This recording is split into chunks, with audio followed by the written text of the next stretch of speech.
não pode esquecer que existe o mercado interno, é aquilo que eu consumo, que você consome, o quanto se produz aqui dentro, mas a gente também hoje sofre muita influência de outros mercados, né? Então, quando a gente está falando, por exemplo, do combustível, do gás de cozinha que você mencionou há pouco, a gente também sofre bastante uma influência do que acontece das nossas fronteiras para fora, lembrando que a gente traz produtos de fora para consumir aqui, e a gente também tem uma pressão em taxa de câmbio que não depende exclusivamente, é importante a gente deixar claro que não depende só do que, por exemplo, o Banco Central faz.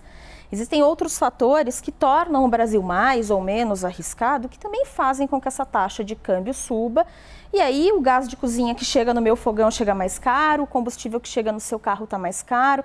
Então a gente tem, na verdade, fatores que são sim o mercado, mas tem outros fatores que, infelizmente, não estão totalmente no controle da política econômica, pelo menos dessa política econômica que a gente conhece, muda tributo, muda juros, que acabam influenciando muito esses preços e quem acaba pagando é o bolso do consumidor, sem dúvida. Nós vamos ter tempo para voltar a tudo isso, queria dar oportunidade ao Sérgio.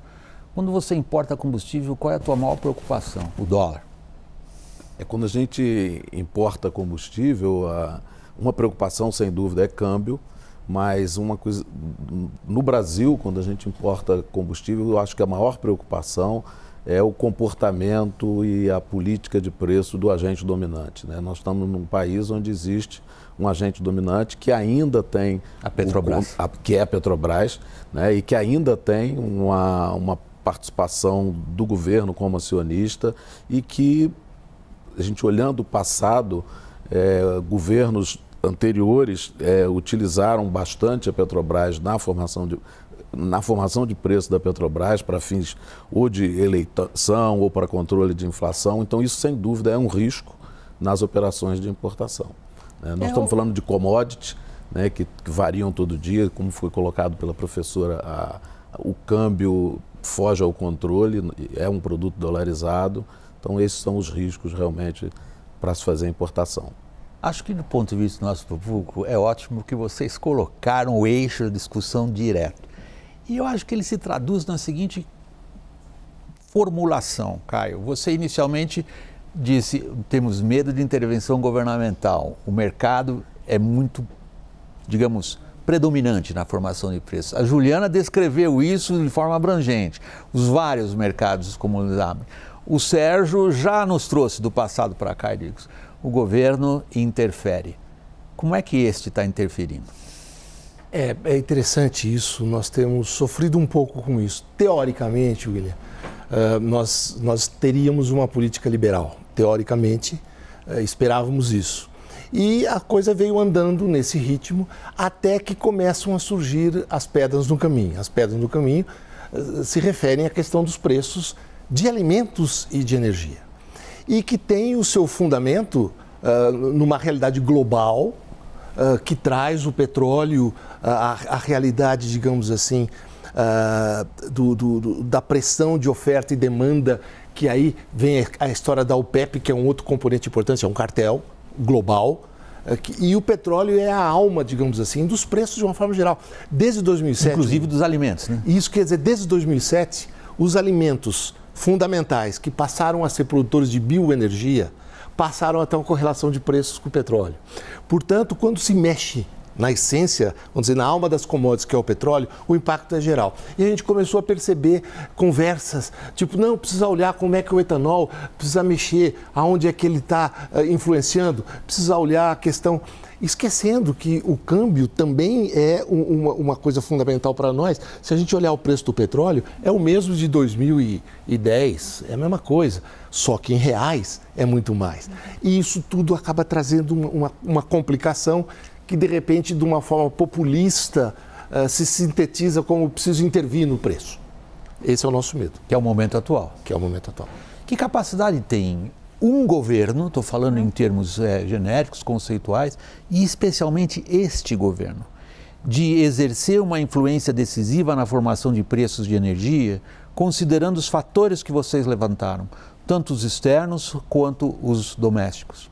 É uma capacidade elevada, né? A gente está falando, né, de produtos, commodities, que dependem muito da variação cambial.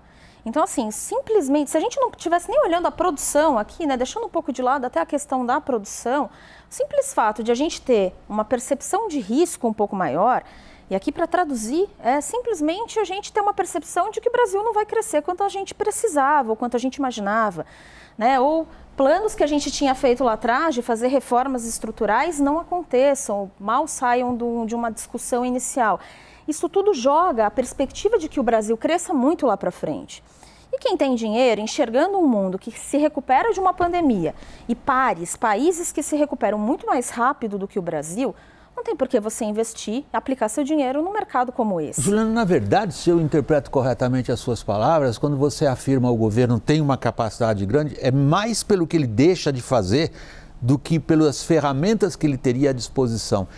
Interferência, o Caio mencionou. Você agora diz, espera aí, a interferência é muito mais pelo mal que ele acaba causando quando, por exemplo, as pessoas perdem confiança na capacidade de crescimento da economia. Agora, Sérgio, interferência direta, o que esse governo está fazendo? Bom, apesar da sensação de preço elevado, tanto de gasolina como do diesel, mas a defasagem em relação à paridade internacional é muito grande. Estamos falando aí de 60 centavos por litro de defasagem no óleo diesel e em torno de 50 centavos por litro na defasagem da gasolina. Quer dizer, embora o pessoal em casa vai ficar chateado quando ouvir isso, mas aqui a gente lida com fatos. Por mais bravo que a gente fique com o preço que a gente vê na bomba, ele continua barato em relação à paridade internacional. Foi isso que você disse? Exatamente. Okay. E temos que lembrar, William, que o Brasil, embora algumas pessoas costumam falar, a gente escuta muito na mídia também, de que o Brasil é autossuficiente em última petróleo. A dizer isso foi o Lula, e me parece um erro brutal. Não só o Lula, a gente tem escutado inclusive de alguns parlamentares, né, nos debates, de que o Brasil é autossuficiente, que não precisa praticar preços alinhados ao mercado internacional. Isso não é uma verdade.